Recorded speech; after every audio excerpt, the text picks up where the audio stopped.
ભારત પાકિસ્તાન વચ્ચે તણાવ અને યુદ્ધ વિરામની જાહેરાત બાદ ભારતીય સુરક્ષા એજન્સીઓ હાઈ એલર્ટ મોડમાં કાર્યરત છે. પહેલગામમાં થયેલા તાજેતરના આતંકવાદી હુમલા બાદ સુરક્ષા એજન્સીઓએ દેખરેખ વધારી દીધા બાદ અનેક લોકોની ધરપકડ કરવામાં આવી રહી છે. જેમાં હરિયાણાના હિરસારની રહેવાસી ટ્રાવેલ યુટ્યુબર જ્યોતિ મલ્હોત્રાની પાકિસ્તાની ગુપ્તચર એજન્સી ISI માટે જાસૂસી કરવાના આરોપસર ધરપકડ કરવામાં આવી.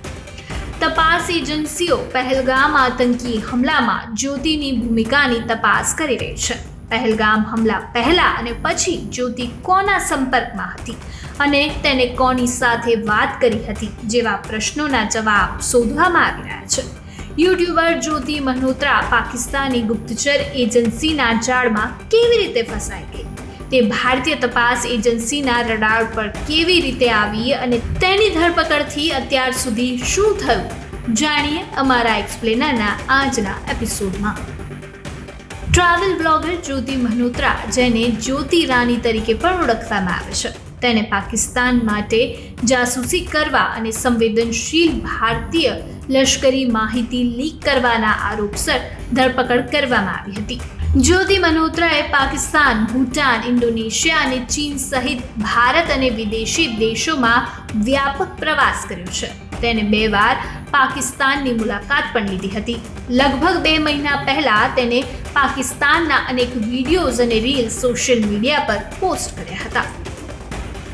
2023માં જ્યોતિ મલ્હોત્રાએ કમિશન એજન્ટો દ્વારા ગોઠવાયેલા વિઝાનો ઉપયોગ કરીને પ્રથમ વખત પાકિસ્તાનની મુલાકાત લીધી હતી.